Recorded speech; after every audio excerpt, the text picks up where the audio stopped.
El libro del profeta Nahum. Este breve libro profético es una colección de poemas que anuncian la caída de uno de los peores opresores de Israel, el antiguo imperio asirio y su ciudad capital Nínive.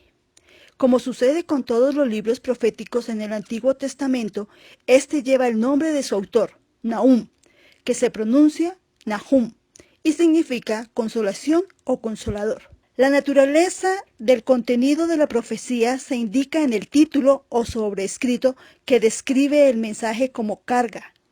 Cuando se utiliza técnicamente entre los profetas, significa aquello que constituye un peso sobre el corazón de Dios y también sobre el corazón del profeta.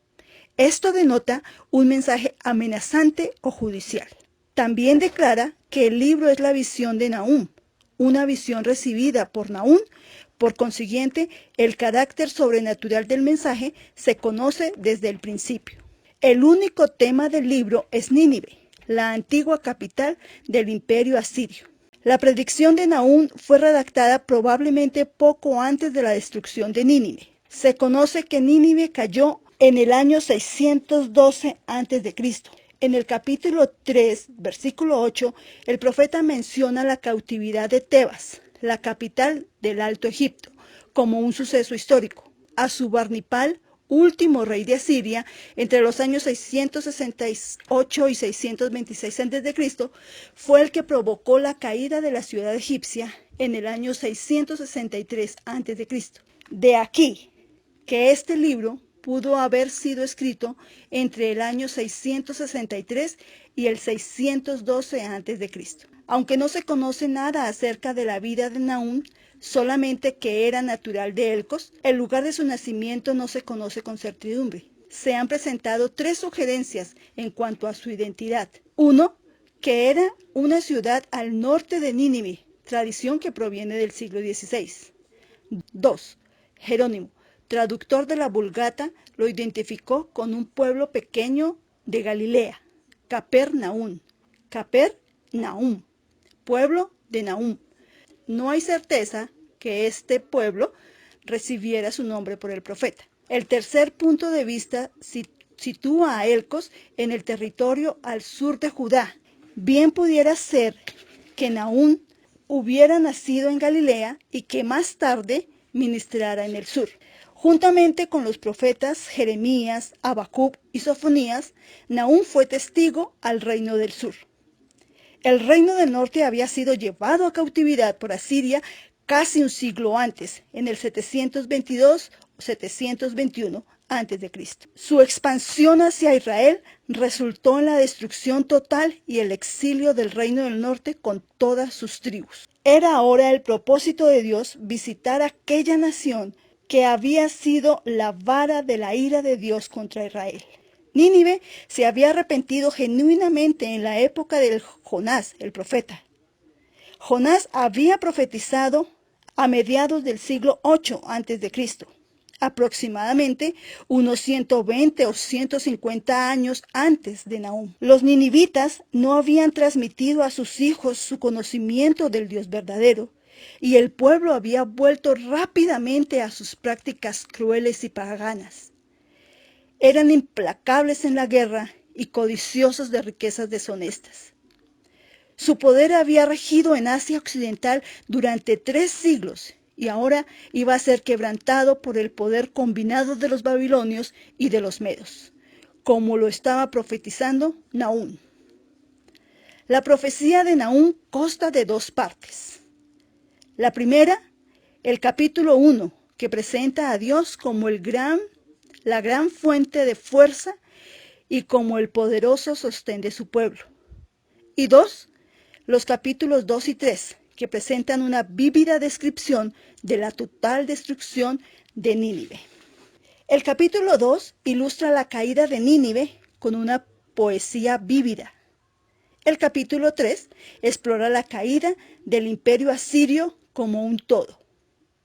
El capítulo 1 inicia con un poema alfabético o un acróstico que describe la poderosa aparición de la gloria de Dios. Es un Dios confrontando a las naciones a traer su justicia sobre su maldad. El poema empieza citando la frase con la que Dios se describe a sí mismo en Éxodo. El Señor es lento para la ira y grande en su poder y no dejará a nadie sin castigo. Éxodo 34, 6, 7. Y el capítulo continúa contrastando el destino de las naciones violentas y arrogantes con el destino del remanente fiel de Dios. Nahum describe la caída de los malos como buenas nuevas para el remanente del pueblo de Dios. Esa es una alusión directa de las buenas nuevas de Isaías sobre la caída de Babilonia. El capítulo 2 describe la batalla de Nínive y el derrocamiento de la ciudad en etapas progresivas. Primero, se invita irónicamente a Siria a prepararse contra el ejército que lo asedia, el ejército de Babilonia, el destructor. Segundo, describe la forma vívida, el ataque contra Nínive, sus escudos, sus carros, la matanza de sus habitantes. Así Nínive verá cómo caen sus muros. Por último, la sentencia sobre Nínive y cómo se invita al ejército opresor a saquear la ciudad de todas sus riquezas. En el capítulo 3 se acusa aquí a la ciudad de Nínive de grandes pecados, homicidios, prostitución, hechicería y perversidad en general. Se amenaza a Nínive de pagarle con la misma moneda, sangre por sangre. Ponen ejemplos de desolaciones semejantes a esta por pecados como los de Nínive. Y este capítulo 3 concluye con una burla contra el derrotado rey de Asiria.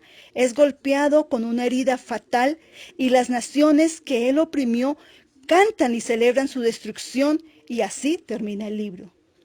Para Nahum, la caída de Nínive se describe como un ejemplo de cómo Dios no permitirá que los imperios violentos permanezcan para siempre.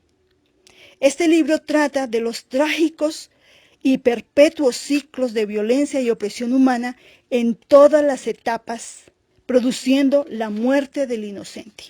Terminemos este recorrido por el libro del profeta Nahum con lo que termina diciendo el capítulo 1:15. He aquí, sobre los montes, los pies del que trae buenas nuevas, del que anuncia la paz. Estas son las mismas palabras que cita Isaías 52:7, solamente que Isaías se refiere a Babilonia y Nahum a Asiria. Y luego es citado por el apóstol Pablo en Romanos 10:15. Y aquí el apóstol se refiere a Israel. Esta es la parte dispensacional de este libro. Esto tiene una aplicación para hoy. Las buenas nuevas son el mensaje del Evangelio de Cristo, y este mensaje debe ir hasta lo último de la tierra. Es una forma maravillosa como el Espíritu de Dios utiliza la Escritura.